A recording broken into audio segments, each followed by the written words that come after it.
Cool. Hey guys, welcome back to the channel. We have another Sade's Cantina after the most recent one. Didn't do really well, but I know people who really like these, and I really like them, so, common good, and I've pretty much talked about everything else. So, I don't know. There was a new Andor trailer. First, there was a new Andor trailer. And in that trailer, it was very cool. It was very well done. This season's going to be great. I can tell it's going to be great. Andor season 1 already incredible show. At first, I didn't like it. I was like, this is not Star Wars. This is not Star Wars. And it's like, sure. Is it George Lucas Star Wars? No. But has anything else that Disney's made been necessarily George Lucas Star Wars? No. So out of Disney's stuff, Andor I think is the best because the writing is objectively amazing from start to finish of season 1. And it feels so grounded in the universe and just the things they're talking about that you haven't seen visually just makes you so excited. And it's those things that I totally misread going into, while I was in the middle of season 1. And I was expecting Rogue One in season 1 of Andor. And I didn't understand or accept the fact that Andor's a totally different thing and a totally different vibe. So Rogue One is like the most Star Wars thing probably Disney's done. Like it is so Star Wars. And then Andor comes along. I guess Rogue One and then Mando. Mando felt super Star Warsy too, but Rogue One had the classical music and and the Empire versus Rebels and Darth Vader and Leia and and Bail Organa and it was just the aesthetic of the original trilogy. I don't know, but Andor season 1 is a totally different thing, and they get you excited over seeing simple shit. And at first, I was like, that is ridiculous that I'm getting excited over stormtroopers, or that is ridiculous that I'm getting excited over a TIE fighter. I should just have that. But then as I really thought about it, I was like, that is really cool that they made such a basic thing so exciting. Or even the whole aspect of Pre-Mor is really cool because that is really grounded in reality. The Empire cannot possibly be on every single planet in the galaxy. There's no way. They did not have enough stormtroopers,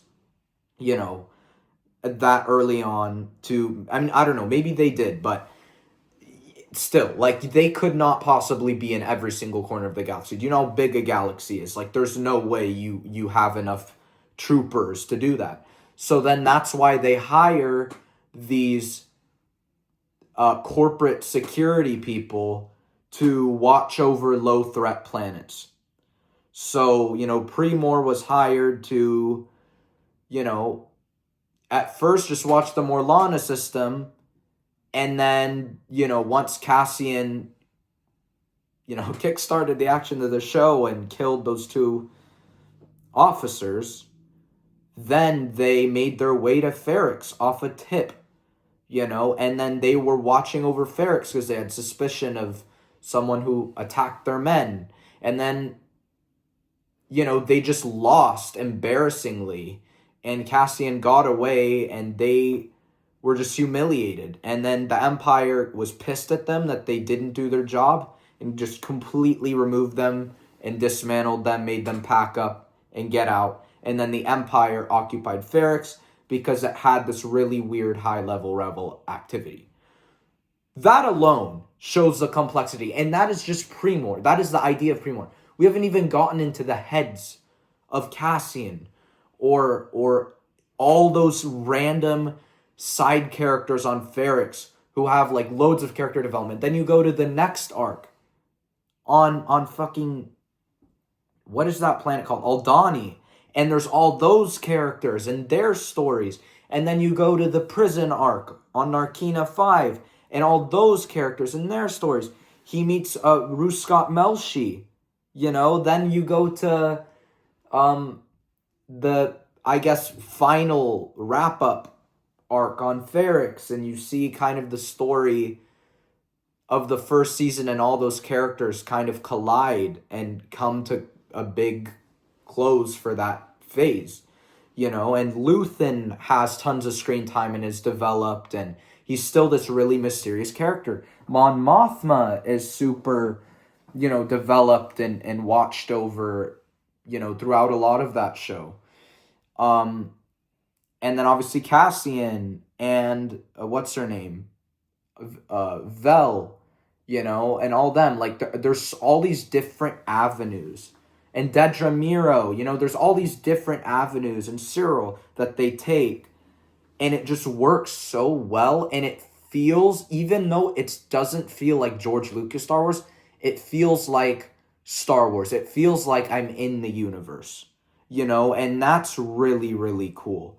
And it brought all these new things into Star Wars, but they still had the aesthetic and feel that should be there, and that was really cool. I just really, really like that show, and it's just like I've always loved the character of Cassian Andor since day one. Since I saw Rogue One in theaters, I thought he was an amazing character. And then they did a show on him, and I was probably the only person on planet Earth to be like, that is a good idea, because that character has a lot of hidden depth, and it paid off. This show is insane, and it was revolutionary for Star Wars. It made Star Wars into this, like, adult HBO, I don't know, kind of like product, it felt so mature, and that's crazy, that they did that and it worked. The chances of that are like nothing, and that's what Star Wars Underworld was going to be too, was going to be the same thing, and that was a George made show, which was going to be, in a more of mature, adult, grimy, gritty show. And then, that's what Andor is. And I'm pretty sure Andor had inspirations from Star Wars Underworld. I would not be surprised. But that show and the music is so good throughout the whole show, and the motifs, the leitmotifs, the themes for each individual character, the themes for certain emotions. I guess I'll just be a motif, but still, there's like, and the use of electronic music for the Empire, because it's this mechanical, machinated just machine, it has no soul. And then you go to Andor's theme, or the Ferrix stuff, and it feels very human, and it's orchestral, right? So you see the difference between the two. And then the Corpos theme are these heavy horns, right? Bum, bum, bum, bum, right? And it's like kind of in between the two, right? They're not all the way, Machina Empire, but they're like not all the way human. They're like in the middle. It's so good. And then Luthen Rael's theme is this tragic, depressing, darker piece. It's just like, it feels like this guy's worn out. He's been through shit. He's losing hope. He's just like watching the galaxy fall apart. That's what that theme conveys. It's just, God, that show. I had to be, I understand why I wasn't a fan of it at first, and I get it, because it is so different. And this is honestly what some people went through in 1999 with episode 1. Episode 1 was just so different from the original trilogy. That people are like, this isn't Star Wars, this isn't Star Wars. And then they rewatched it a couple times and they're like, but it still is. It's just this totally different approach, right? So it's like, it's so fucking cool that it happened to me as it happened to them back then. You know, now it's happening to me. And that is just incredible. And it's just so respectable because they don't destroy the lore. They don't destroy the characters. Like, they're all still there. And they do nothing but develop and grow everything within the series. The Empire is actually this scary, intimidating threat that feels like they can do damage. You know, they're not fighting against the main characters of Star Wars. They're fighting against civilians.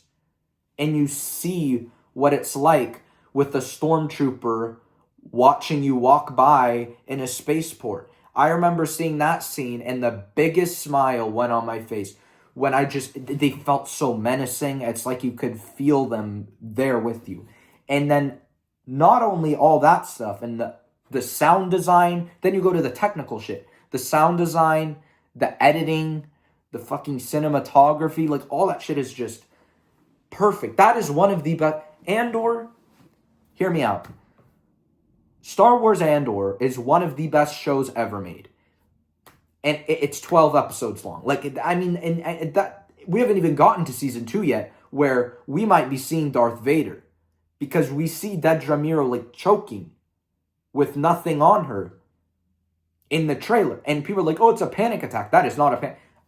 As one who has experienced that, that is not a panic attack, bro. She is getting strangled. You could see, like, the fucking shit in her face. Like, she is getting strangled. So that is insane. We have Krennic. And letting Tony Gilroy have full control of Krennic is insane. That's going to be ridiculous. The Gorman Massacre, more Cassian Andor, K2SO, Rebel Alliance, Yavin 4, X-Wings, Death Star, right into Rogue One. Like, this is lit. It's going to be insane. In the shot in the trailer of the TIE going down, this new TIE fighter going down, and it's like this shot of the missile launcher on it, and it shoots and it hits this transport on the ground, literally World War II footage. And that made me lose my mind. I was like fucking clapping when I saw that. I mean, that was literally like, that George Lucas based all of his dogfights and vehicle fights off of World War II footage. Like the what's it called? TIE Fighter attack fight in A New Hope. You know, after they escaped the Death Star, is directly inspired by a dogfight that happened in World War II, like almost 1-to-1. It's crazy, but yeah, Andor is one of the best shows ever made. And honestly, dude, like, I love Mando to death because it does feel like George Lucas Star Wars, but the writing of this show and the fact it dilutes nothing probably has made it my favorite Disney Star Wars show, period. Whether it's animated or not. I think this is the best thing, best show they've made. And then Rogue One being the best movie they've made so far. You know, maybe Mando and Grogu will be fucking phenomenal. I hope so, but probably not as good as Rogue One.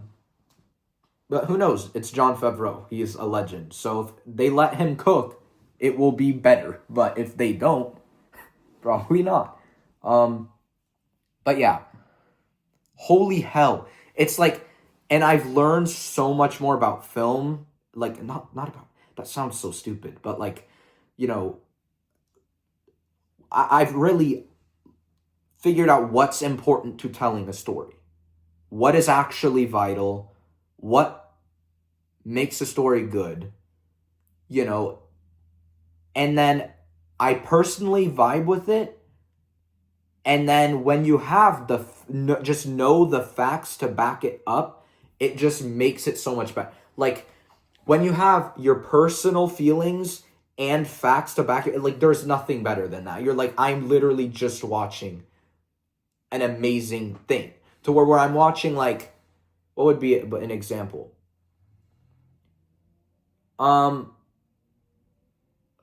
fucking Batman versus Superman. I'm like, oh yeah, this movie actually, personally, I vibe with it. I think there are things in that movie that are really, really cool, and the lengths that they took, and everything. But objectively, am I gonna be like, it's super well written and it's you know they did Batman and Superman perfectly? Like, no, but just for some reason I vibe with it because I love Ben Affleck Batman, and that's the one movie where I really feel like he's shining. So that's really why. But objectively, am I gonna be like, oh, that's great? No. So then that really kind of, it's like, that wouldn't, I see this character is not being developed right or whatever. And then Andor, it's just like fucking beautiful the whole time. And that's the same thing with the 6 Star Wars movies. It's like I have the facts and I have my emotions, and I'm like, all right, dude. I have the heart and the brain. It's like, what else, dude? And the spirit in those ones. You got the Holy Spirit literally present. The Force is a metaphor for God. That is a quote by George Lucas. Yeah, Andor is so well done, and it is crazy to me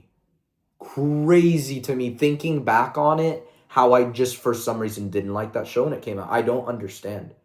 Like, I don't understand. So I highly recommend all of you rewatch it before season 2, because my perspective shifted pretty fast. It wasn't immediate because I was thinking about it for a while after we got the Andor season 2 announcement, and I watched some clips and I was like, oh, maybe there's something to this that I missed, and then I went back and rewatched it and I'm like, holy shit. And I've rewatched it one or two other times in between when it came out too. Not the whole thing, but like arcs of it. And I was like, oh wait, what the fuck? What? This is actually like good. What?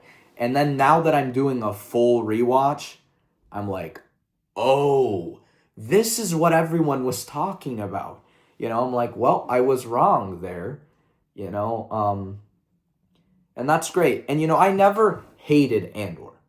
I just didn't like it. I didn't vibe with it at first because it was so different. To where The Acolyte is an absolutely atrocious show that I have zero feelings for, have zero hope for, has terrible writing objectively. So not only do I not vibe with it, it is a horribly written story. So with that in mind, there's 0% enjoyment. But with this, at first, I acknowledge, hey, this is a very well-written show. I understand that and I respect it for that, but this isn't really Star Wars to me. But now, so I always had a level of respect, but now I'm like, wow, this is peak. It's great. Would I want everything coming out of Star Wars to be like Andor? No. But if there's a few things that are, sure, it's great writing.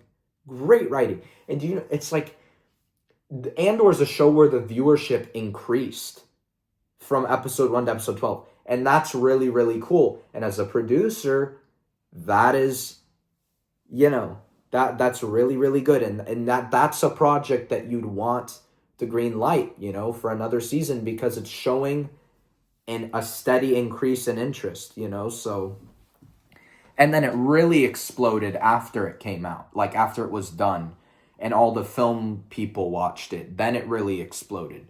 And when the reviews came out and all the reviews are like in the upper 90s, like 95 and above everywhere, then that really was like huge. But yeah, there's nothing bad about Andor, really, to be honest. That's the thing.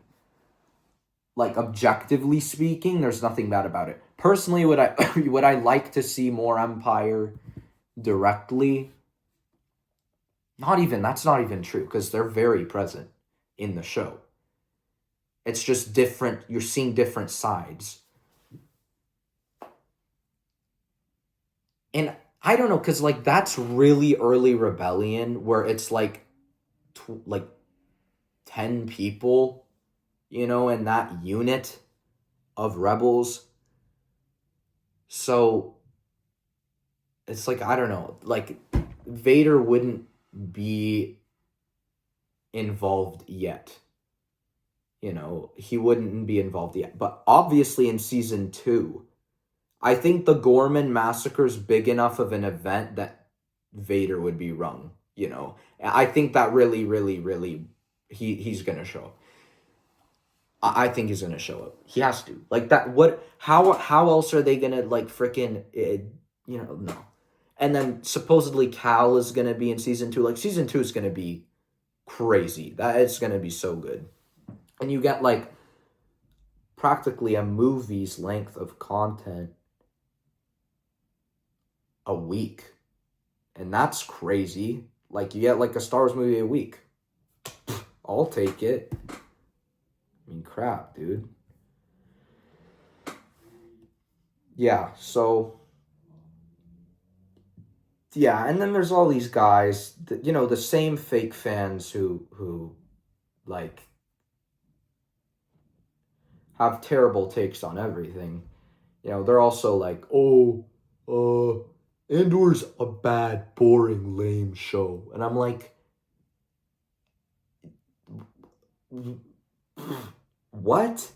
See, and never, even when I didn't like it, I never would say it's a bad show. Ever. I never, ever would say it is a bad. Like, that's just insane. It's insane. It's not true. But half of I don't want to say, I really hope it's not half.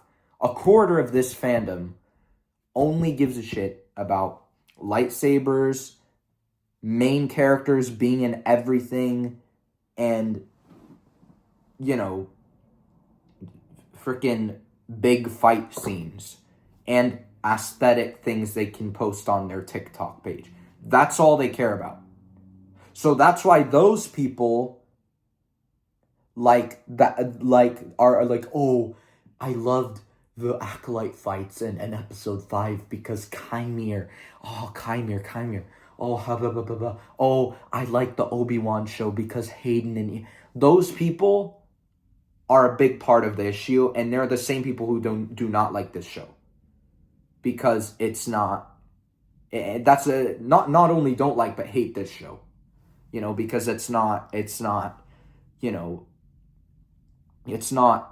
action-y enough for them. And it's like, compared to a good chunk of TV, Andor still has a lot of things going on. While it might not be direct fights, there's a lot of tension between characters, and there's a lot of things to keep you hooked in that aren't direct fights. And still, at the end of every arc, there's a big fight.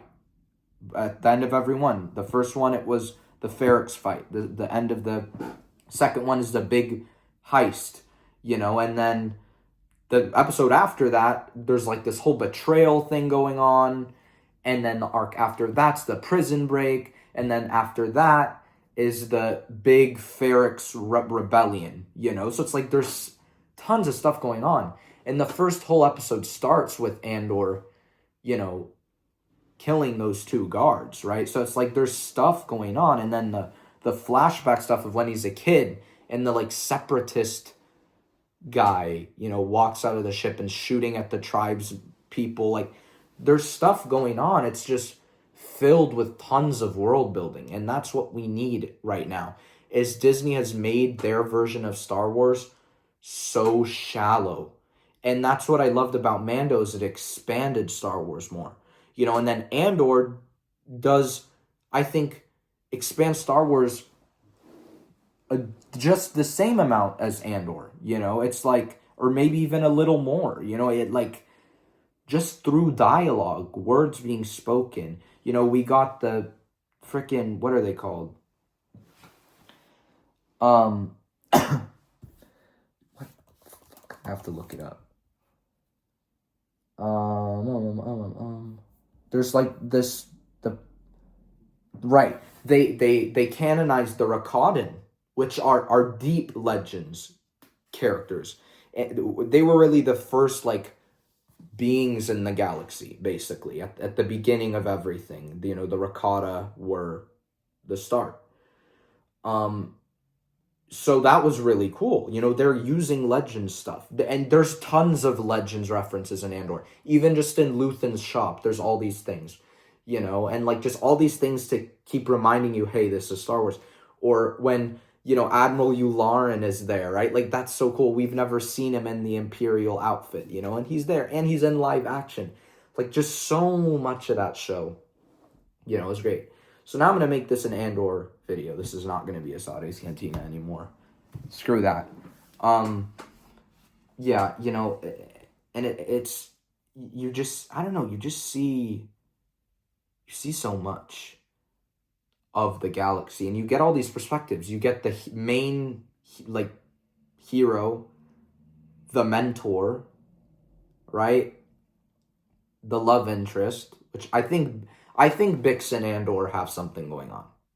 I think they do. I really think they do. And in season 2, I think Adria Arjona, I'm pretty sure she said something like, your people who really want to see more of their relationship, they're going to see a lot of it in season 2.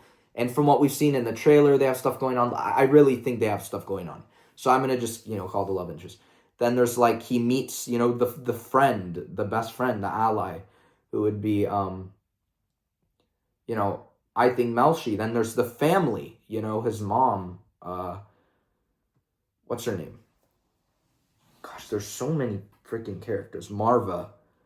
There's the droid, B2EMO.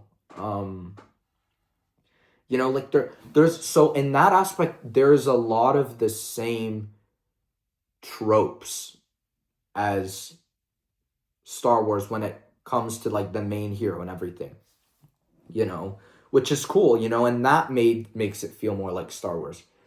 So there's nothing that really pulls me out of it, you know, like I can't think of anything. It was literally the pace, to be honest, and the lack of stormtroopers and TIE fighters. That was really what confused me. And I was a kid at the time, so, you know, that it makes more sense. I was like, what, 2022? How old was I at that point? Like 14? I was not a kid, but still, you know, that was my first year of film. So, yeah, it was. I remember watching, it was one of the first days of my film class. And I was watching, I think, the second episode of Andor in class. Before class started or something. Because I was really excited. And I remember just being like so like just confused and enthralled all at the same time. But yeah, Andor, I can confidently say, is an absolutely phenomenal story that has been crafted out of the Disney era. You know, it's just one of the best stories Disney's done, you know, with Star Wars ever, whether in any medium. It's not the best one they've ever. I think the best, I don't know what the best story they've ever done would be. Probably like Jedi Survivor was really impressive. That was like super, super impressive. Same with Fallen Order. Gosh, but then there's like the Vader cons from 2017, which are nowhere near as good as the Legends ones, but they're still, for Disney, they're great, you know. I don't know. There's a few things here and there that they've done pretty well, but Andor is so significant. Oh yeah, Rogue One. Goodness gracious, that's probably it. Yeah, Darth Vader's done perfectly. Like that's like the lore. That was literally where Vader's castle came from. Was Rogue One, you know, and they teased it in a book, a kid's book before the movie came out, but the whole concept of it came from Rogue One, which is sick, which came from concept art from either A New Hope or Empire, where there was this fortress on Mustafar, and it looked like hell when Darth Vader and the Emperor were there. It was Ralph McQuarrie, concept art, like way, way back to the beginning. And then not only that, I believe in Legends, Vader had some kind of thing on Mustafar. I think. I'm not 100% sure, but I think. But anyways, that had its influences, but it first made its appearance on screen in any form of media with Rogue One, and that's where that whole thing came from, and that spawned, Vader Immortal. Oh, that's another really great story. And Tales from the Galaxy's Edge, both really great stories. There's, what, they have done a couple good things. They really have. They've done a couple good things. Just the stuff that they should be hyper focused on, like movies and shows, have been their least good products. It's like, guys, what are we doing? Anyways, Andor's wonderful. So if you wanted to hear my thoughts on that, those are my thoughts on Andor. I'm super, super excited for season 2. And I actually know a few people, I've seen, online, a few people that are basically gonna stop after Andor season 2. Like that's like their like bye-bye to Disney Star. They're like, that I don't think that they're gonna do anything better than this, and they're gonna quote unquote walk away after Andor season 2. But I think Mando and Grogu, I'm hoping, will be pretty good, and that'll hook them back in, hopefully. I just hope it's good, because if that is bad, here's my thing: if Mando and Grogu is bad, I'm really gonna doubt that things will get better at all. We're back. We've been in this loophole over and over again, but still, like, if Mando and Grogu is not good, and that is one of the first, like, Dave CCO projects, that would really concern me moving forward. And I've heard rumors of this really, really cool animated show that's going to be announced in Japan that is highly inspired by George's Star Wars Underworld show that involves Asajj, Quinlan, and Darth Maul's nephew. And it is all underworld crime syndicate stuff. Like, that is such a cool concept. It just has to be executed well. So I hope that gets done. And I hope that's real and it gets announced. But that is, I guess, reportedly going to be announced at Celebration. So I'm very excited for that at the animation panel there. But yeah, that's pretty much all I have for you guys today. Just wanted to give my spiel for Andor and how just stoked I am for it. But that's it. So leave a like, subscribe, share, and I will see you in the next video. Till the next one, may the Force be with you always. Goodbye.